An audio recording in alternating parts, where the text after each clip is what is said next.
It's a hard conversation, but a necessary one. The African American experience in golf is much like the experience in the United States, one of progress and pain, one of success and sadness, one of trying to figure out, where exactly do I fit in? It's not new to African Americans. It's stuff that we've been talking about for a long time in this game. Going all the way back to, Dewey Brown, who in the 20s, who was the first, African American PGA member. And when it was discovered that he was black, they rescinded his membership. Historically, golf was a game for the elite. Actually, it was the game for, as some people refer to, the good old boys, because of the Caucasian clause. The Caucasian-only clause was a clause in the PGA of America bylaws that stated that only Caucasian males could play golf professionally on the PGA Tour. It had a huge impact and a ripple impact for years to come. When you walk into a pro shop and you look at the staff, and it typically right now looks one way, most people don't look like you are if you are African American. And once you go into the restaurants and you see the service staff, that's when you see people who look like you. African Americans didn't come to golf through the front door of the clubhouse. They came through the caddy yard, and sometimes through the kitchen. They had to wait longer to play golf's biggest stages. They barnstormed through back roads instead. Gibbs score. And a long, hard struggle to find his way on the PGA Tour. Golf lagged far behind other sports in efforts to integrate, offering hostility more than a helping hand. At first, it was a trickle of players. Then, in 1997, came the storm. It was sort of a history-making time, and everybody was really anxious, and of course everybody was pulling for Tiger. And probably every African American who was there at the time remembers so much about that day. I picked up golf in the late 90s. He was the first person that I'd ever seen, black person, that I'd ever seen playing golf, who was an amazing champion. Tiger Woods is a once-in-a-lifetime type player, right? He's the Muhammad Ali, the Michael Jordan, he's all of those things. Just because he did something amazing for the first time in 1997, it didn't mean the world was going to change.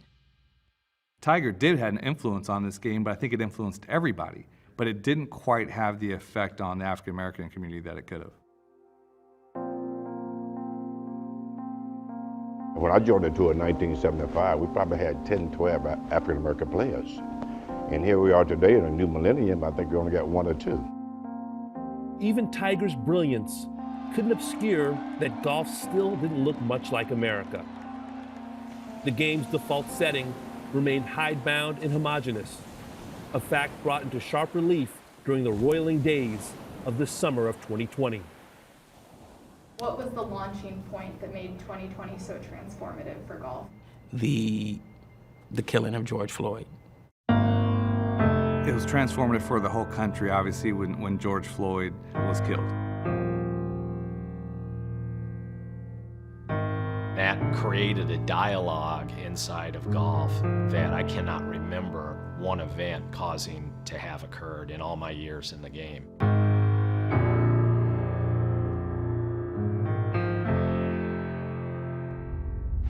Good evening, I'm Steve Kornacki in New York, and tonight America remains a nation in crisis. Golf was forced to look inward, to question its own role in systemic inequality. A game of honor, with fair play woven into its fabric, had to address its own house.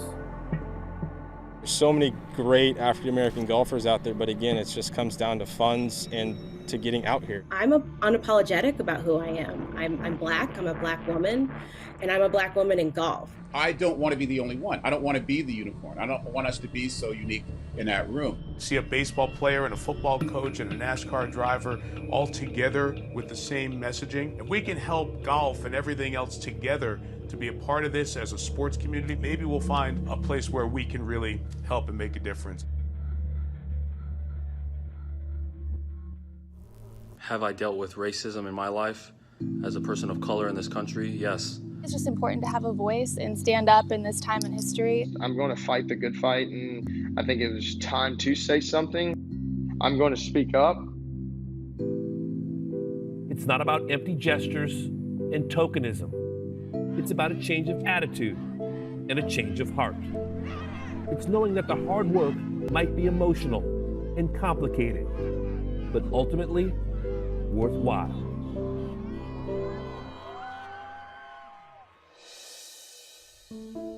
I'm here today to share some exciting news. We have extended a special invitation to Mr. Elder to join Jack Nicklaus and Gary Player on the first tee for the honorary start of the 85th Masters Tournament. Great privilege to be with you today, Mr. Elder, and congratulations on being an honorary starter. It's a great honor, and an honor that I know that I will cherish the rest of my life. It's one thing talking about it and showing compassion and empathy, but it's another thing actually doing something about it. The tour will pledge at least $100 million over the next 10 years to benefit racial equality. I mean, we're hoping things will be different for golf, you know. We just don't want this to be a moment. We want it to be an opportunity to change the course of history for golf in terms of inclusion and input and opportunities for all people. I think a lot of change, especially social change, starts with awareness. Golf is about performing, and whoever shoots the lowest score wins. So the golf course itself doesn't know what color you are. You look at Jim Dent, you look at Jim Thorpe, they're both in their 70s and 80s. You look at Renee Powell, who's also in her 70s as well. There was almost a 40-year gap between Renee Powell and Shasta Everhart.